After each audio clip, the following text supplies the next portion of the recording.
Hey everybody, welcome to my new subscribers. Thank you for joining in on my journey. I wanted to come and update everyone on my embryo transfer and my latest appointment. So, my embryos being transferred was scheduled for September 24th, and I had my Saline Sonogram last week on Wednesday. The Saline Sonogram shows that I need to have a myomectomy, and that is the removal of fibroids. I'm not sure if it's going to be open. I'm not sure if it's going to be robotic. Either way, it needs to happen. So the transfer has been canceled. Took me a few days for that to hit me. The cancellation part, I got immediately. The fact that I have to have a surgery, it took a few days for that to kick in. Because essentially with this roller coaster going up and down, stop, start, pause, slow down, speed up, I basically just kind of just roll and take the information and roll. Okay, what do I need to know? What do I need to do? Okay, what's next? That sometimes my emotions catch up later, and now I'm just stunned that I have to have the surgery.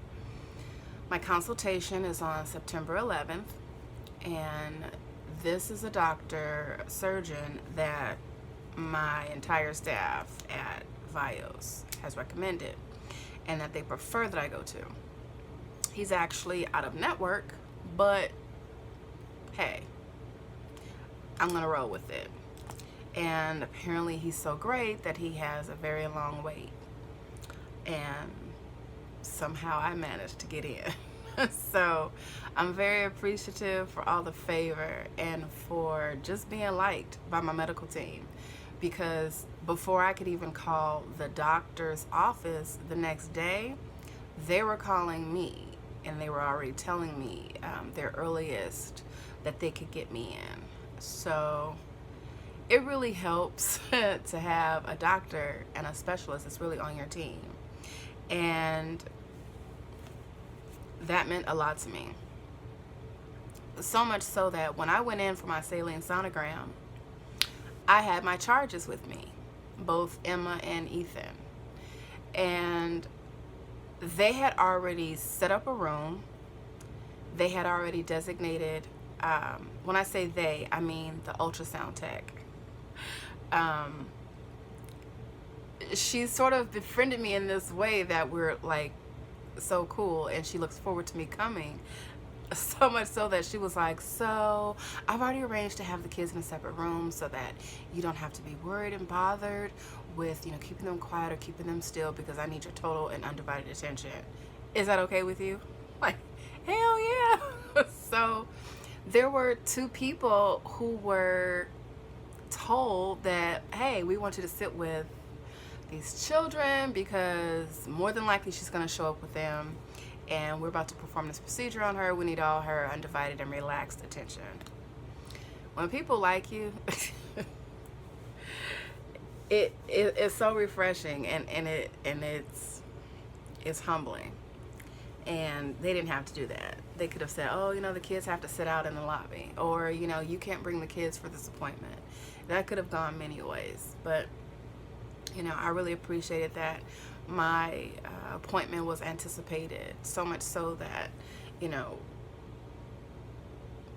they made room and they made an exception for me so that I could have the procedure done properly.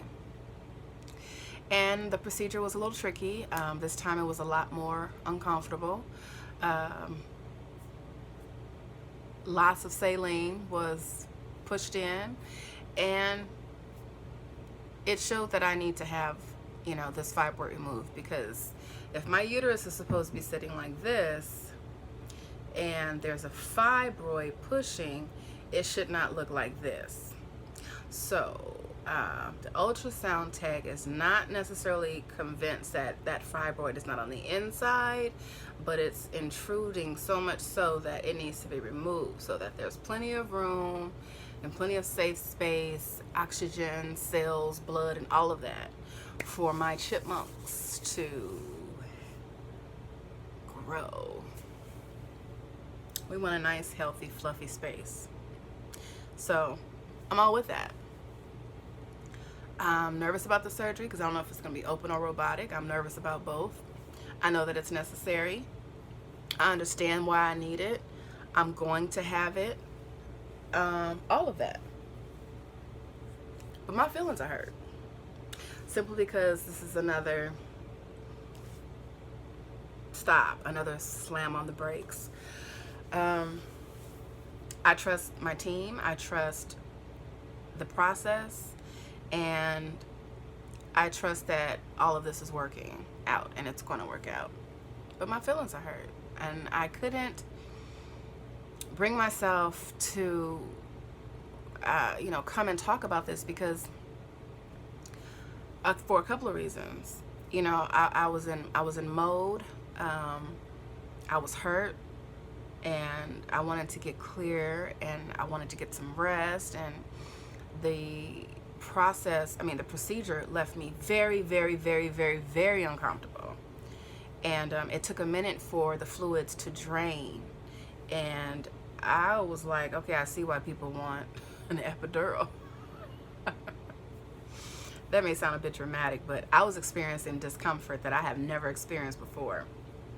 And I use the word discomfort because I try to separate pain from discomfort. And that was just flat out pain. It hurt. And it went from the top of my abdomen all the way down, and a few days later it worked its way down to my lower abdomen. That's some uncomfortable stuff. So, I'm gonna flow with it all. I know all of this is gonna work. I know that I'm going to get my baby or babies.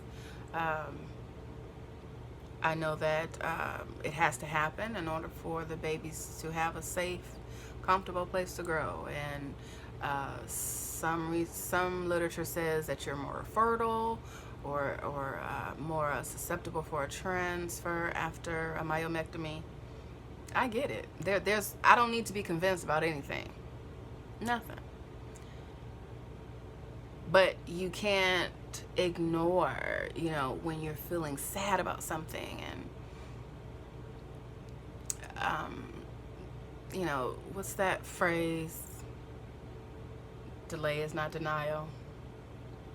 All of that. I know all of that. Sister's feelings is just hurt. This is 4 years. It's been 4 years now that I've been trying to conceive. It's officially been 4 years. And 2 years, a year and a half at IVF. So, yeah, I'm gonna get there. So, I'm going to post a couple of links so that you can see the procedure that I had done, and so that you can see the procedure or the surgery that I will be having, and I'll label both of them, both the robotic and the open. Lord, that open. Oh! Woo! Yeah. So, I will come and share the results from my consultation, let you know what the doctor says, what the next move is gonna be. And I'm still praying for my 2020 baby. 2020 would be a great year to say you were born. So, yeah. Thank you all for your continued support. Thank you for your emails. The med donation / giveaway was exhausting, but I finally got it narrowed down to people who needed them right away and who are going to be using them immediately. And I'm glad that I was able to help. I'm glad that I was able to bless and be a part of, you know, someone else's journey. So that is 1, 2, 3, 4 people. And that makes me feel great that I was able to help 4 families move forward in their journey. Because, yeah, this is not something that a lot of people can help you with. Some people don't know how to support. Some people don't know how to, you know, be there and cheer you on. And it's not, sometimes there's not a lot you can say. But there are some things that you definitely don't say. All right, you guys. Thanks again. Welcome to my new subscribers. Thank you. I love you for the DMs, the comments, the likes, the follows on Chipmunk Chronicles on Instagram. That is a more live, up-to-date feed, if you will. If I don't make a video, I'm definitely dropping some information on my progress on Instagram. And I also started a blog on Facebook. So Chipmunk Chronicles is now a Facebook page. And I share more detail. I share some excerpts from my day or my experience or an appointment, video clips, so that people who don't know or who don't understand or are watching someone else go through it, they can get a better glimpse of it. I am not the one who's the geek. I am not the scientific patient. I am more so just one who wants to understand, have definitions of things, and become an advocate for myself, or continue to be an advocate for myself. Because there's ways you can walk into a doctor's office. You can walk into the doctor's office saying, okay, I'll go with whatever you tell me. Or you can go in armed and strapped with your questions, with your concerns, and with ideas that they may not even have thought of for you. And you will shock doctors and you will surprise them. And there's a level of respect that comes once you counter their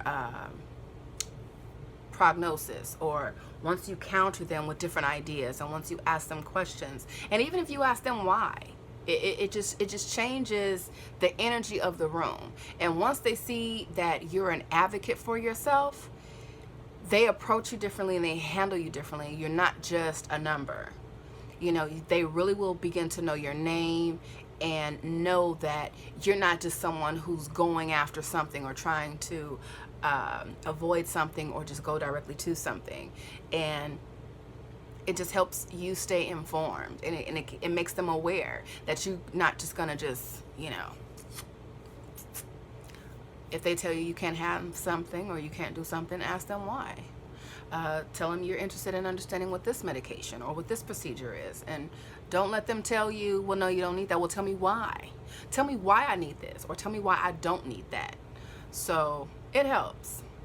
It helps. So I want my platforms to just be fun, sweet, genuine, authentic, and informative, because I need all the laughter, all the venting, all the jokes and everything that I can get. So if I can get it, then I definitely want to share it with you. So I'll include that information so that you can follow me on Instagram, or follow Chipmunk on Instagram and Facebook. As always, peace and gratitude.